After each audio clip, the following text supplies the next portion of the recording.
Yo, what do you know? It is Rabbit of ScrubLeet Academy, and these are the top 10 most underwhelming feats in order in Baldur's Gate 3. It's bad to be at the top of this feat list, but the theme of this list is that pretty much all of these are just way worse than their hype implies, not necessarily that they're all terrible feats. If you haven't seen my previous tier lists linked up at the top of the screen and in the description, check them out. I find that I never or rarely end up even bothering with these feats, but some are way worse than others. Remember, this list will pertain to honor mode above all else, but you could take it as a reliable feat chain for pretty much every difficulty. I don't want to waste too much time talking about how this is my opinion, so just assume this is completely infallible, okay? Alright, let's get to it. Number 10, Elemental Adept.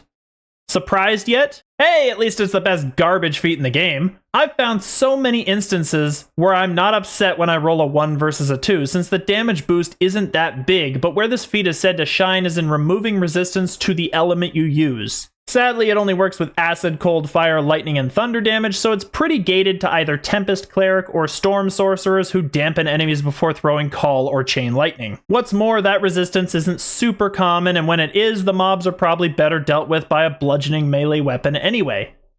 For those two niche casters, it's a better option than a lot of others, but I rarely find I take it for anything else. Even when I field those guys, I don't really take it all that often. I just don't see it as a very good feat. Number 9, Crossbow Expert. This feat's just not necessary. Like Sharpshooter, it's pretty much gated to hand crossbows, but unlike Sharpshooter, it doesn't add anything to non-specialized ranged attackers. It's conceivable that a fighter can take both Great Weapon Master and Sharpshooter to be the most lethal at any range they can be, but it's rare that a ranged toon would bother with the Crossbow Expert feat over, say, a 6-3-3 Champion Dread Ambusher Thief build, or a 6-6 Bard split that just gives more raw damage and special abilities. A few rangers will go 11 Hunter and grab Volley, but they're better served with a fighter level for archery or 2-weapon fighting than taking that 12th level. I just never see this feat being used, and I'll rarely pick it up in the few instances where the disadvantage would actually matter. Besides, my rangers always got 25 or more AC, so nobody ever even wants to be around him. By itself, this feat's not terrible, but it's never my first, second, or even third option. Number 8, Actor. Actor should be better than it is. Expertise and 2 charisma-based skills is awesome, but sadly one of them is performance. Basically, the same as not having a skill, honestly, so it's +1 charisma and expertise and deception that you're really getting out of this. In almost all ways, Persuasion is a better skill than Deception, its checks aren't too terrible, it provides more favorable vendor prices, and Deception checks are just so skeevy and scoundrel-oriented.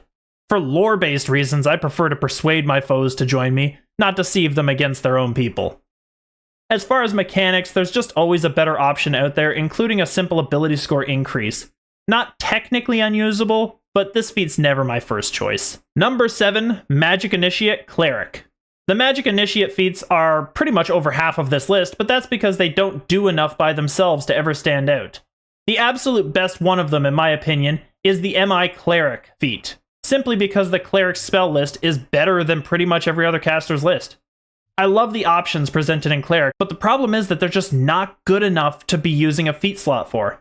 I'd much rather, and almost always will, carry a Cleric in the party well before bothering to waste my feat on this. Guidance is godly, but let's be real, keeping Shadowheart in the party is just more rewarding. Number 6, Magic Initiate Wizard. If Cleric's got the best spell list, then Wizard's got the best utility. So many of the spells they have access to in this list are just incredible utility for a party, but sadly most of them are covered in easily obtainable items, and they're just not enough to justify wasting a feat on. It's still better than Sorcerer, but only because it has more good spells and covers every good Sorcerer spell. Number 5, Magic Initiate Warlock. Warlock, like Cleric, has a few unique spells to its list that are just not acquirable in any other Magic Initiate list. Hex and Eldritch Blast come to mind, but the problem is that Eldritch Blast doesn't scale by this feat alone, and has no perks that Warlock levels would provide. Hex still crushes, but it's not good enough. It's just not good enough to take this feat. Number 4, Magic Initiate Druid. Druids always suck.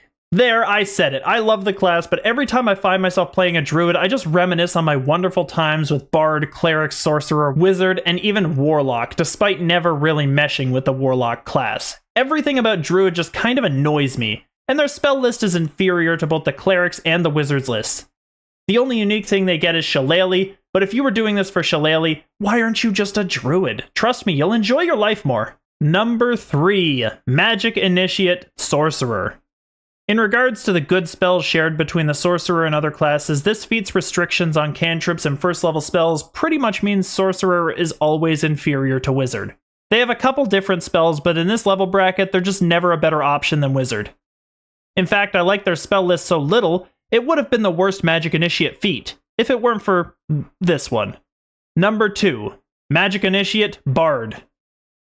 We getting tired of the Magic Initiates yet?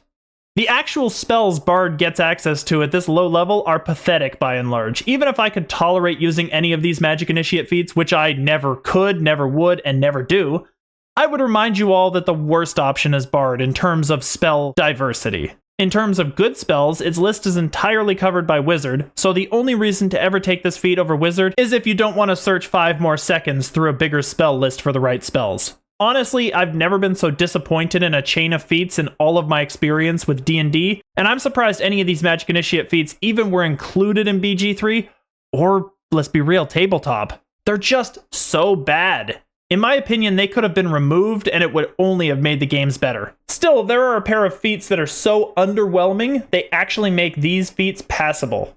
Number 1, Medium Armor Mastery and Moderately Armored. I know this feat list should probably be a top 11 feat list, but honestly, these two feats are pretty much exactly the same in my opinion in terms of value. These are the most hyped up, glorified, terrible feats I could possibly include on this list. Both of them suck equally. Medium Armor Mastery grants +3 dex bonus to AC instead of 2, but the best in slot medium armor items already provide more than that. They give you your entire dex bonus to AC. Moderately Armored is weirdly a bit more interesting, granting medium armor proficiency but also shield proficiency, but most of the classes that would want this can simply respec to something that can use it, or cast mage armor and rely on the shield spell, or just equip 2 staves since the stats bear out that they're just better for casters and you get the +1 to armor class. Otherwise, the +1 to dexterity you get for the feat is just a lame half feat anyway, and you might as well take an ASI. I would never, ever, ever, ever choose either of these feats for any build I can imagine. That said, these are not the absolute worst feats in BG3. I'll have a video for you guys in a couple of days with the most terrible feats in BG3, so keep an eye out for that. If you liked what you saw, do all that stuff everybody tells you to do, and don't forget to do more of the stuff everyone tells you to do. I'm gonna get up out of here, but you take care and bye-bye for now.